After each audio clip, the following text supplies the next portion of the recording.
everyone.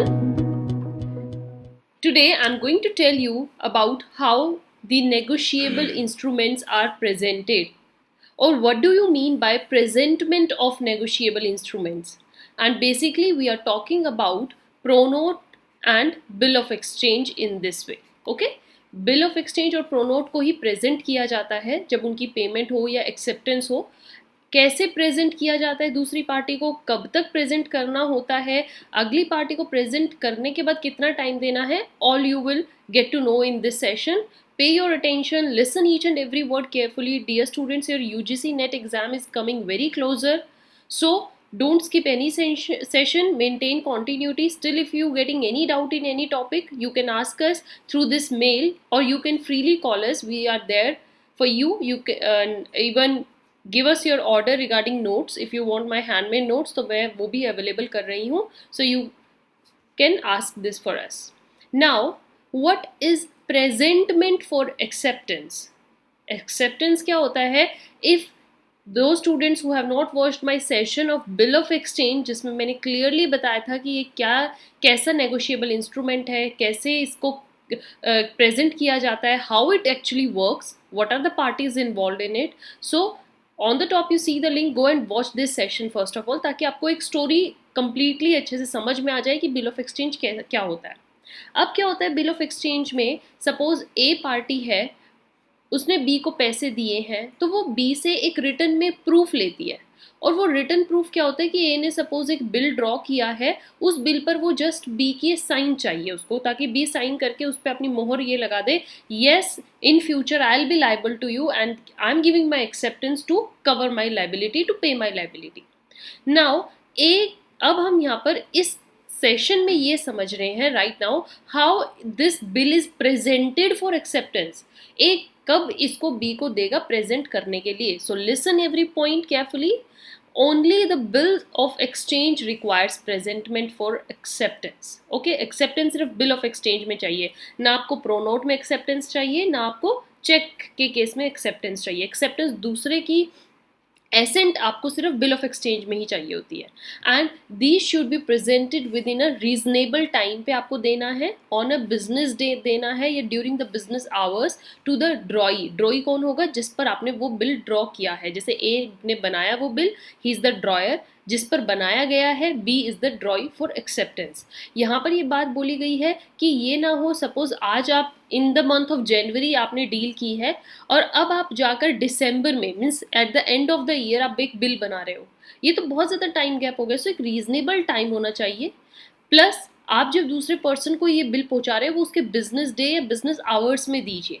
Means regular working hours में उसको देना है. ये नहीं है कि आपने अर्ली मॉर्निंग में कोई बिल भेज दिया या लेट इन द नाइट भेज रहे हो. That is not the way of doing business.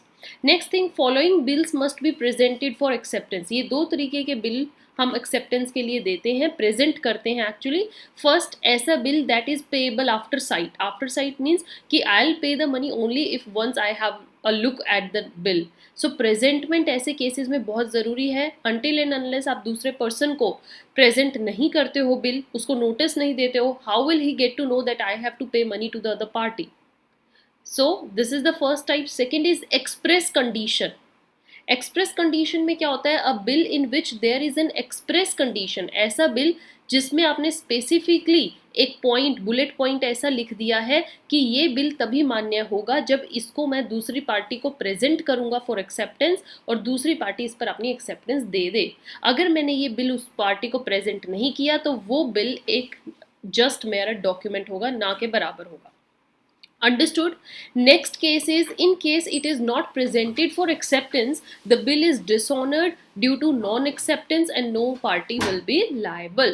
अगर आप कोई भी बिल दूसरी पार्टी को दिखाते ही नहीं हो, सपोज ए है, ए ने बी को पैसे दे रखे हैं और ए ने एक बिल बना लिया और वो बिल वो ए को दिखाता ही नहीं है और उस बिल पर अब वो कुछ भी लिख सकता है, बी को कोई नोटिस नहीं है कि मेरे खिलाफ कोई बिल बनाया गया है. और कल अगर आप उस बिल को लेकर कोर्ट में जाते हो तो वो एक कोर्ट उस बिल को कुछ नहीं मानेगा. क्यों? एक तो दूसरी पार्टी को आपने प्रेजेंट नहीं किया, दूसरी पार्टी ने उसको एक्सेप्ट ही नहीं कर रखा. How can you case on other person?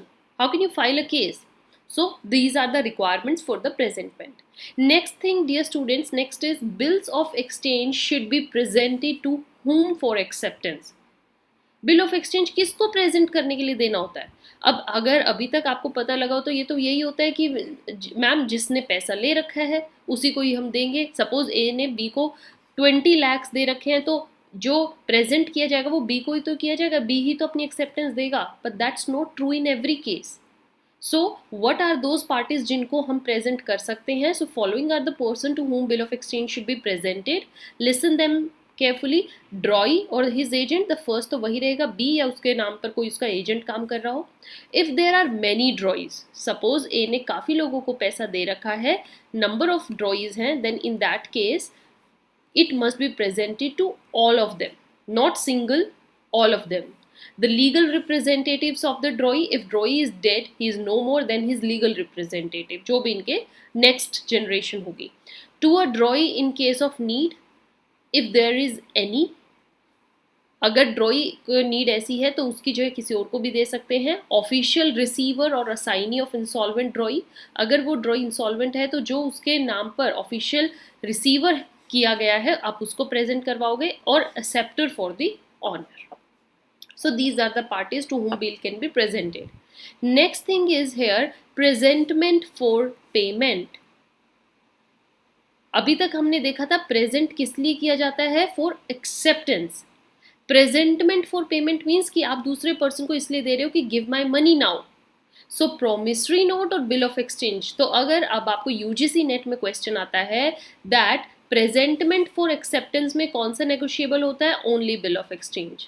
And presentment for payment में बोथ प्रोमिसरी नोट भी हो सकता है, बिल ऑफ एक्सचेंज भी हो सकता है, चेक भी हो सकता है, तीनों हो सकते हैं. क्योंकि चेक में भी क्या है, जब किसी पार्टी ने आपको चेक दिया, आप उस चेक को लेकर बैंक में जाते हो तो बैंक के सामने उस चेक को दिखाते तो हो, किस लिए? ताकि आपको वो पे करे.